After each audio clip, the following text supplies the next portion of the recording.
Eto, pahiya na naman si Dilima. Si Dilima pala. Ang nilampaso dito ni Atty. Tungol sa kanilang public debate matungkol po sa impeachment ni Vice President Sara Duterte. Nako, dito sa paliwanag po ni Laila Dilima, lagi niyang sinasabi, I believe.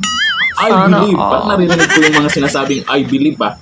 Pero dito kay Atty. Tungol, merong basihan tungkol po sa jurisprudence na sinasabi po ng mga abogado. O ito, panuorin po natin kung paano nilampaso si Laila Dilima. Naku, yung mga atat na ma-impeach si VP Sara. Pero pagdating sa batas, ito pala. Panuorin natin. And now let's begin. The question is, the Senate's handling of the impeachment case pushing the boundaries of its constitutional discretion? Senator Dilima, your opening statement, please. Yes. Answering the question, it is a Ayan na. definite yes for me. I do believe that the Constitution does I do in believe. fact set limitations to the discretion, to the powers, to any act on the part of the Senate. It's very clear because the Constitution says that the House has exclusive power to initiate, and it did that already. The House job was concluded. Now it's the Senate's turn. And what is the job? What are the specific instructions of the Constitution to the Senate? To me, it's only three. To convene as impeachment court, they did already, but they have again to yet reconvene and imposing all those requirements for purposes of reconvening. The second instruction is to hold impeachment trial, to receive evidence, to look at the evidence, to evaluate the evidence. And the third instruction is to render a verdict of either acquittal or conviction.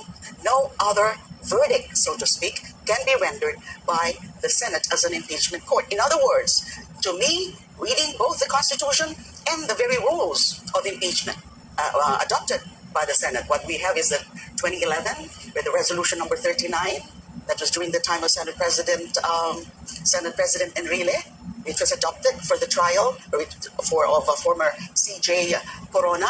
Ayan, pinto-pinto na lang siya dyan. Daming yaw-yaw niya. O siyempre, pakinggan po natin itong si Atty. Tungol.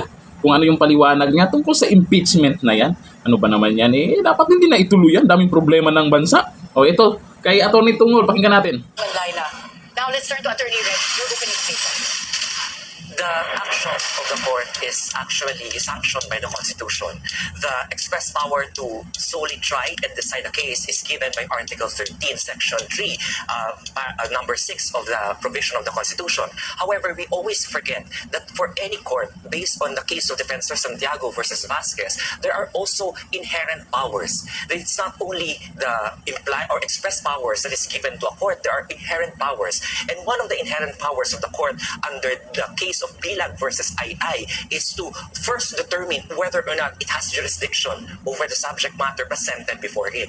And that is what the impeachment court, in its textually demonstrable commitment to exercise its sole power to try and decide, has done. It has interpreted its power to try and decide and actually exercise its inherent power to determine the sufficiency of the articles of impeachment. The only limitations set by the Constitution are under Section 3 of the same Article 11, which is Section number 6, 7, and 8. First is that the vote should be 2/3. Second is the penalty cannot extend beyond removal and the disqualification, perpetual disqualification from holding office. And the last one is a self-imposed limitation or regulation so as to give the Supreme Court, with the judicial power, to actually have a manageable standard to see if there is a grave abuse of discretion, which is the promulgation or to adopt the rules for the exercise of its power to try and decide. So on that matter, there is the power of the impeachment court to see that whatever it is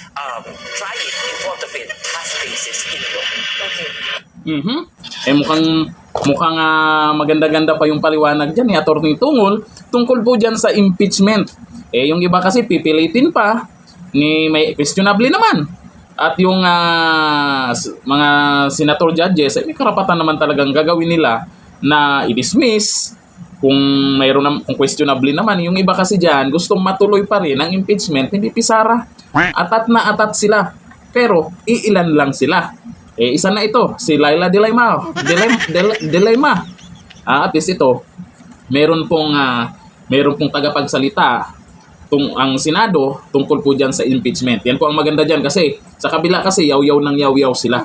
Kung ano yung pinagsasabi nila tungkol sa batas na kailangan ganito gawin sa impeachment, or articles of impeachment ni VP Sara, ganito, ganyan. At least may paliwanag din naman dito sa Senado tungkol po dyan sa impeachment, articles of the impeachment ni VP Sara Duterte.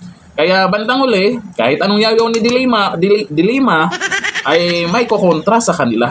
Kaya ang mangyayari dito, yung impeachment na yan, wala na yan. Gusto lang nilang buhayin ng buhayin yan. Baka hanggang 2028 pag-usapan yan. Sabi ni Danilo, Attorney Tungol is a legal expert while Dilima is anong sinasabi niya ito ni Danilo? Sabi ni Sep MC, balik ka na sa kulungan. Grabe naman to.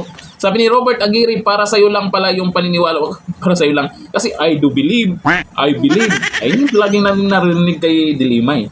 Pero tungkol po kasi dito sa impeachment ni VP Sara Duterte, kahit pilitin po kasi nila, napansin nyo naman po sa Senado, yung sa botohan pa lang, yung sa pagboto para ibalik doon sa Kamara, doon pa lang, alam na natin kung sino-sino yung mga senador na gustong ma-impeach si VP Sara o hindi.